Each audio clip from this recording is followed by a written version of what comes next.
So this is a gold Widow player on King's Row, and the first thing I want to talk about is how this player chooses angles. So as Widow, you pretty much want to take as aggressive a position as the enemy team will let you, and what decides what the enemy team are going to let you do is what they're playing.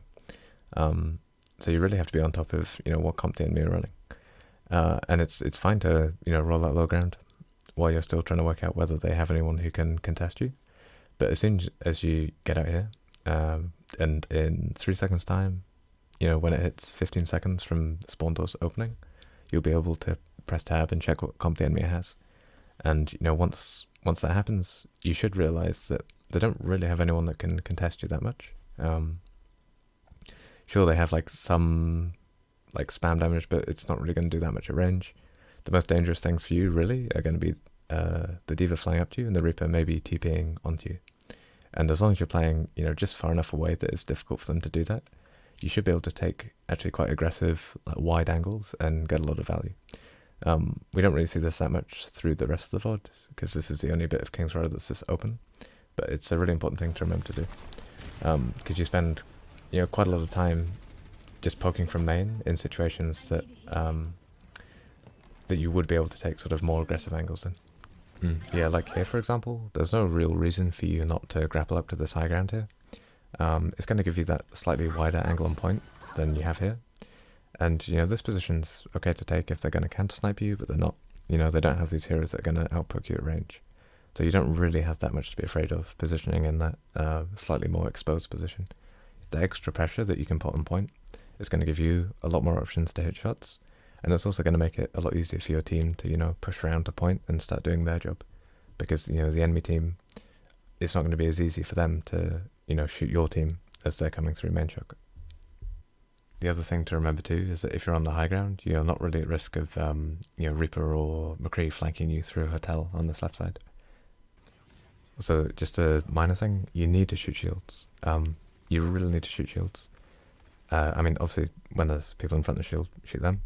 But in a situation like this, where, the shield's cracked, it's about to go down, it's only going to take 1 or 2 more shots from you before it gets destroyed, and then you can start headshotting the people behind.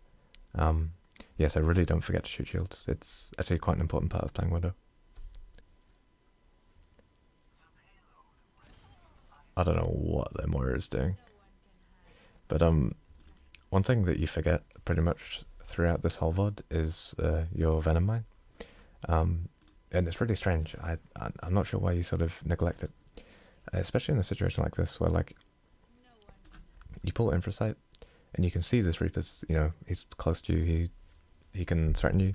You see the D.Va's up there too, she's walking towards you, they're probably going to come and contest you. Remember as well that you more or less 1v6 first point, so they're probably going to try and pressure you for the rest of this game. And you have ample chance here. You can launch the mine down here onto this doorway, maybe here onto this wall, here onto this doorway, but you just you don't go for it. And it's very strange because you should really be aware that these people are about to come and try and fight you. I mean, you do get away with it because you jump away, but it's versus Genjis or Tracers, this is really going to hurt you, and you're going to die in a lot of these situations that you forget to use it in. I think, you just chuck it down here below your feet. Pretty much no way that someone's going to trigger this and you're going to get value out of it. Yeah, so here again, you're in exactly the same situation. No Venom Mine anywhere to be seen. I think it's still, where we saw it last. And versus D.Va, it is a minor thing because it's not really going to do that much to her. But like we say, against Genjis or Tracers or any DPS heroes coming to contest you, it's going to really bail you out in a lot of situations. So you really just can't forget to use it. Yeah, so here you're very, very, very greedy, right? Very, very greedy. Once you're up here and you get this DMAC and you drop under 100 health, you've really overstayed your welcome. It's obviously a very good thing to take as much space as possible. Take as much take as aggressive a position as the enemy team will give you. But when you're in these greedy situations, you really have to understand when it's the time to leave. And right now, it's the time to leave. I mean, you probably knew it, but re-peeking to try and hit that shot is it's so risky. It's the reason why you died, and you'll die pretty much every time if you go for this stuff.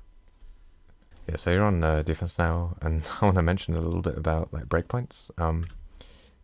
Pretty much every sort of burst damage thing in the game does about 120 damage. Like Widow Body Shot, Hanzo Body Shot does like 125. But pretty much everything's around like that, like 120, maybe a little bit more mark. So you don't have to be full health when you peak angles, but you definitely need to be like 120, 130 health. And especially when you know you're going into stuff like Hanzos. So you're re-peaking this angle when you're less than, I think you're like 112. It's you should never do this ever, especially when you're like team, when your support is still like alive behind you. It's not going to take long for you to get healed up, and once you've hit that breakpoint, you can pick the corner. But that's something you really have to be aware of when you're playing DPS. Yeah, so I find this here pretty confusing. Like you grapple up top left, and you do this like you check this angle, and you do this like jiggle peek around the corner.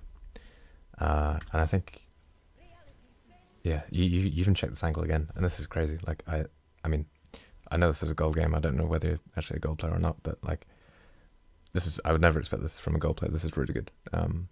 So like, keep doing stuff like this. Obviously the problem is you tunnel vision on this Ana so hard. For no real reason. Like, I'll turn the volume a bit. But as soon as you hear these missiles come out from Devo on your left, you need to react to it straight away. Like, if you had reacted to it when it came out, you could have easily gotten out of here alive. Yeah, so I'm pretty sure you sent this in, like, knowing that your aim is pretty sick for this level, and, if you keep playing like this, you will win games from your aim alone pretty easily.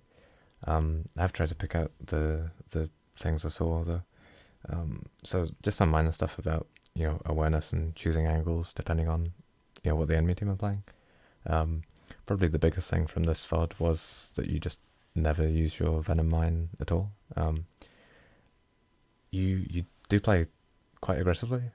Like you're quite greedy, and your aim lets you get away with it a lot of the time, and that's really good. You want to play sort of as aggressively as you can get away with, but you'll be able to get away with quite a lot more if you remember to use your Venom Mines properly. So that's really something that you can't really afford to forget, and it's going to be very easy to fix as well. I guess the last minor thing is, don't think you're too good to shoot shield. No one's good. No one's too good to shoot shield. If you shoot shield more, you'll have more opportunities to hit headshots, especially when there's like nothing else on your screen.